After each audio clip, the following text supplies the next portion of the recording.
जय हिंद दोस्तों। कैसे हैं आप लोग। उम्मीद करता हूं कि आपकी तैयारी बहुत अच्छी चल रही होगी क्योंकि एग्जाम बहुत नज़दीक आ गए हैं। आज मैं उत्तर प्रदेश पुलिस भर्ती 2023 के हिंदी विषय का सिलेबस लेके आया हूं। जो सिलेबस एकदम बिखरा हुआ सा दे रखा है, जिसके कारण बच्चे ना तो उसको ढंग से मैनेज कर पा रहे हैं और ना ही उसको याद कर पा रहे हैं। तो आप जुड़े रहिए, आपके लिए बहुत महत्वपूर्ण सूचना और बहुत महत्वपूर्ण स्ट्रेटेजी है, जिसके कारण आप 37-38 जो पर्सन आएंगे वो 37-38 में ऑलमोस्ट सारे सही कर लेंगे।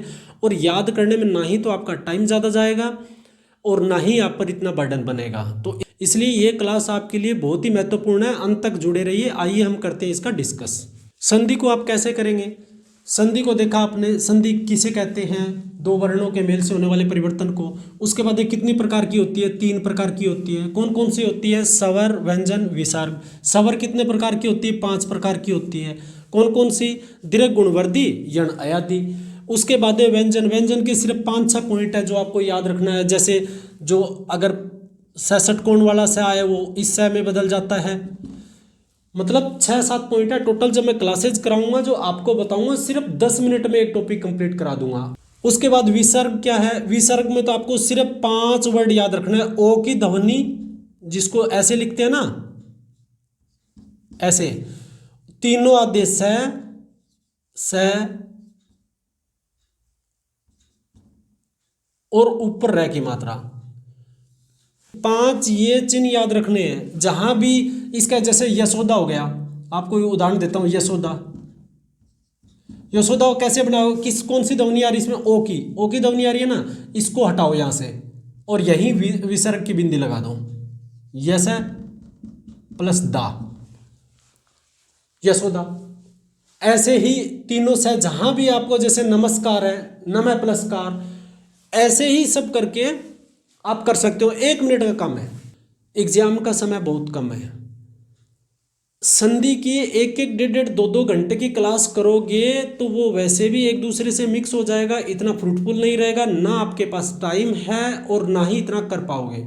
आपको एक बेस्ट स्ट्रेटेजी बताऊं, 7-8 मिनट में टोटल इस 10 मिनट, हार्डली 10 मिनट में इस टॉपिक को कंप्लीट करो। उसके बाद में प्रीवियस क्वेश्चन करो। आप किसके करोगे, उत्तर प्रदेश पुलिस में जितने भी पेपर आए हैं उसके, और फिर यूपी SSS के जितने एग्जाम्पल आपको मिलते हैं इसके, उनको वो कीजिए।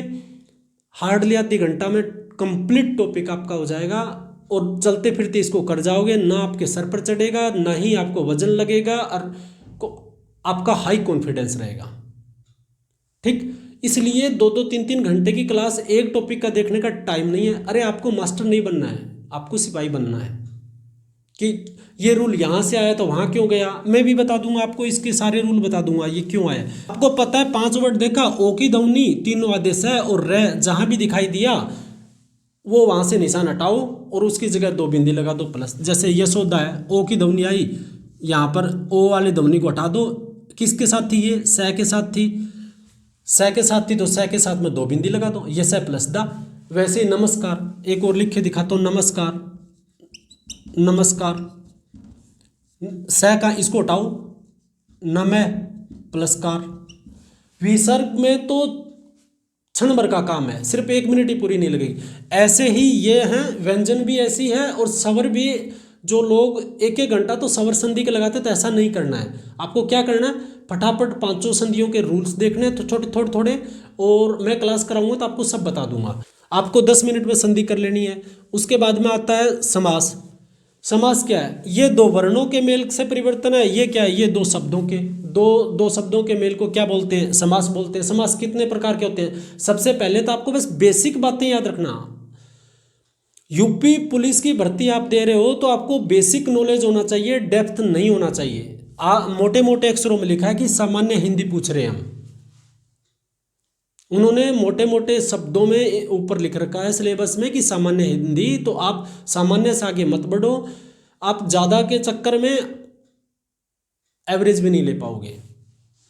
तो फिर क्या करना है, अब समास है। समास किसे बोलते हैं बता दिया। समास कितने प्रकार के होते हैं। पहली बात तो समास के भेद किसके आधार पर होते हैं, तो पदों के आधार पर। पदों के आधार पर समास कितने प्रकार के होते हैं, 4 प्रकार के। कौन कौन से, जिसका पहला हो गया जिसका प्रथम पद प्रधान, दूसरा जिसका दूसरा पद प्रधान, तीसरा जिसके दोनों पद प्रधान, तीसरा जिसके दोनों ही पद प्रधान ना होकर कोई तीसरा अर्थ दे। ठीक, और पहले में कौन सा आएगा, पहले में अविभाव आएगा, दूसरे में कौन सा आएगा, दूसरे में तत्पुरुष आएगा, कर्मधारय आएगा, द्विगु आएगा। जिसके दोनों पद प्रधान उसमें कौन सा आएगा, उसमें द्वंद्व आएगा। और जिसके दोनों ही पद प्रधान ना के कोई अन्य अर्थ दे उसमें कौन सा आएगा, बहुव्रीहि रहेगा। 5 मिनट का काम है। उसके बाद आप जो जितने भी यूपी पुलिस में जो प्रीवियस आए हैं उसको करो, यूपी ट्रिपल एससी में जितने प्रीवियस आए हैं वो करो। ये 2 टॉपिक हो गए। ऐसे ही प्रत्यय, ऐसे ही उपसर्ग। प्रत्यय क्या होता है, प्रत्यय के पहले शब्द आता है, बाद में प्रत्यय लगती है। जैसे आसान, आसान को अगर हम प्रत्यय लगा के क्या बना सकते हैं, एक मैं उदाहरण देता हूं, आसान, ये शब्द हो गया, प्लस ई लगा दिया, ये क्या होगी, प्रत्यय होगी, आसानी। ऐसे प्रत्यय बनती है, ये बाद में लगती है। उपसर्ग क्या होता है, ये पहले लगता है। यहां पर सत्य शब्द है, ए प्लस सत्य, असत्य। तो कितना लगा, 2 मिनट का काम है। प्रीवियस क्वेश्चंस कर लोगे उतने आपके लिए इनफ है, क्योंकि टाइम कम है, टाइम मैनेज करके रखना है। उसके बाद में क्या, तत्सम तद्भव 5-5 मिनट का ये है। जो संस्कृत जैसा दिखे वो कौन सा होता है, जो हिंदी जैसा लगे वो कौन सा होता है, 4 रूल्स हैं उसके। उसके बाद में लिंग, वचन, कारक, विराम चिन्ह, हार्डली 1.5 मिनट के टॉपिक है ये। लिंग कितने प्रकार के हैं, वचन कितने प्रकार के हैं, कारक कितने प्रकार के। और यहाँ पर एक और बताऊं, कारक करोगे, कारक 8 प्रकार के होते हैं। वही कारक अगर जब समास पढ़ोगे तो कारक 8 प्रकार के होते हैं। पहला और अंतिम कारक छोड़ के जो 6 बचते हैं वही तत्पुरुष के भाग होते हैं, यहाँ भी काम आ जाएगा। विराम चिन्ह, अल्प विराम, पूर्ण विराम, अर्ध विराम, वो आ गए इसमें। रस, छंद, अलंकार बेसिक रूप से आपको करना है। ज़्यादा डेप्थ में जाओगे तो ना तो टाइम बचेगा और ना ही वो पूरा हो पाएगा। इनके बेसिक देख लो है क्या, प्रकार कितने के हैं, 2-2 एग्जाम्पल देख लो, उसके बाद प्रीवियस क्वेश्चन कर लो।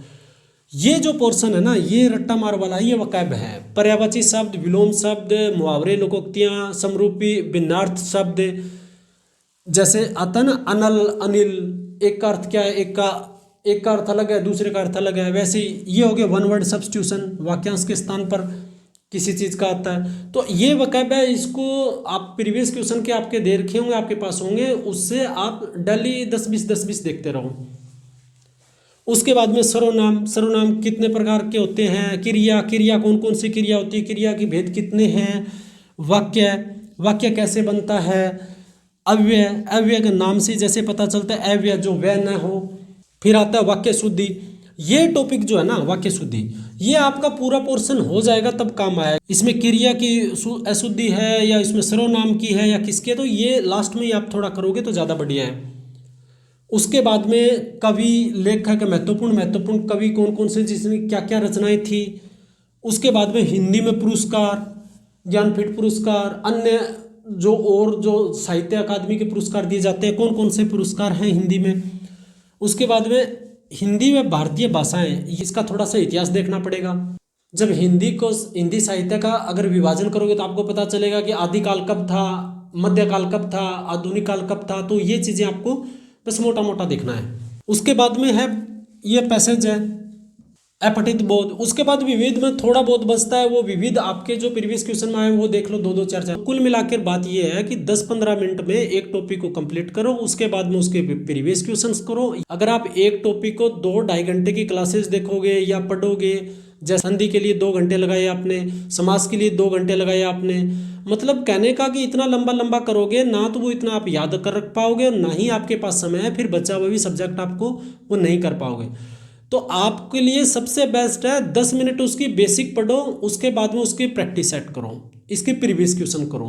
आपके लिए खुशखबरी भी है, ये प्रत्येक टॉपिक 10-10 मिनट के या 12-12 मिनट के बना के मैं सारे के सारे टॉपिक आपको यूट्यूब पर यहीं पर डाल दूंगा। 2 रुपये आपके लगेंगे नहीं, और PDF मैं आपको ग्रुप में दे दूंगा।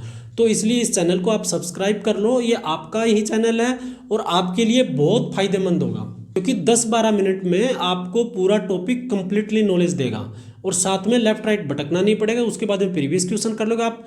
10 मिनट आप चाय पीते पीते भी देखोगे तो भी आपका टॉपिक हो जाएगा। तो ये प्रत्येक टॉपिक में 10-10, 12-12 मिनट के बना के आपको यहीं यूट्यूब पर इसी चैनल पर मिल जाएगा। तो आपको इस चैनल पर सारे के सारे टॉपिक मिल जाएंगे। तो इसलिए इसको सब्सक्राइब करना तो बिल्कुल ही ना भूलें और इसके डिस्क्रिप्शन में देखना, डिस्क्रिप्शन में मैं इसका व्हाट्सअप लिंक डाल दूंगा, वहाँ पर ग्रुप में आपको इसकी PDF भी दे दूंगा। तो मेरे से जितना सहयोग आपके लिए होगा वो मैं ज़रूर करूँगा। आप लोग तैयार रहें, आप बढ़िया तरीके से तैयारी करें, हमारी तरफ से हम कोई कमी नहीं रहने देंगे और आप तो रखोगे ही नहीं। और फाइनल उद्देश्य हमारा ये है कि ना किसी के चक्कर में पड़ के, ना किसी ब्रांड के नाम के चक्कर में पड़ के आप अपने करियर को सिक्योर करें। जिस भी कैंडिडेट ने प्रीवियस क्वेश्चन और प्रैक्टिस सेट पर फोकस किया वो उसने थोड़ा कम भी पढ़ा होगा तो भी उसका परिणाम बेहतर होगा। क्यों? क्योंकि प्रैक्टिस की बहुत ज़रूरत है। तभी तो मैं आपको बता रहा हूँ कि आप ये टॉपिक संधि की 10 मिनट में देखा, उसके बाद प्रीवियस वो किया, क्योंकि आपको बेसिक नॉलेज हो चुकी है और वो डेप्थ नहीं पूछेगा।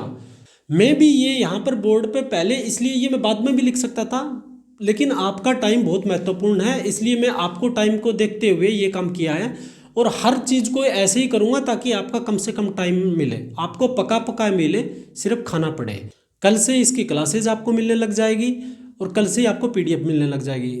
तो आप कहीं और लेफ्ट राइट मत भटको, आप आराम से अपनी तैयारी करो, ना लंबा चौड़ा लेके चलो। जितना आपने पढ़ा है उसको रिवीजन करो, प्रैक्टिस सेट करो, प्रीवियस क्वेश्चन पढ़ो। कामयाबी के 4 फार्मूले हैं। बेसिक नॉलेज पर कमांड करो, उसकी दबा के रिवीजन करो, प्रीवियस क्वेश्चन करो और प्रैक्टिस सेट करो, और साथ में कॉन्फिडेंट रहो।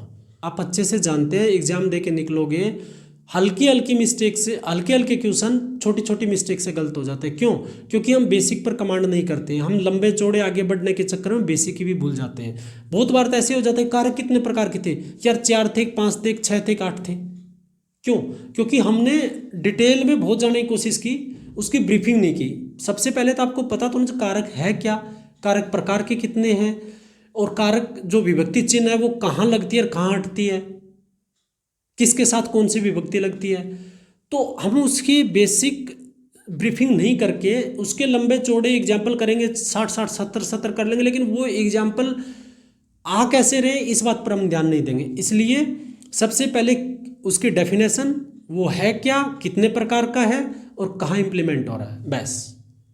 इन टॉपिकों को आप 9 भाग में ही बांट के पढ़ें ताकि आपको पढ़ने में बहुत सहूलियत होगी और बहुत आसानी से आप याद भी कर पाओगे। इस हिसाब से आप पढ़ोगे तो ये इन्फॉर्मेशन आपको एग्जाम तक जाएगी आपके। नहीं तो अक्सर क्या होता है, हमने पढ़ा बहुत कुछ होता है, जब एग्जाम में बैठते हैं तो सारी इन्फॉर्मेशन एग्जामिनेशन हॉल से बाहर रह जाती है। और इस चैनल को आप सब्सक्राइब कर लो, आपको हर वीडियो अप टू डेट रहेगा, हर बात आपके एग्जाम के पॉइंट ऑफ व्यू से रहेगी। आपके एग्जाम को देखते हुए ये सब कुछ किया जा रहा है ताकि बच्चों के ऊपर ओवरलोड ना आए और परिणाम बेहतर से बेहतर मिले। ठीक, तो मिलते हैं अगले वीडियो में क्लास के साथ। तब तक के लिए जय हिंद, जय भारत।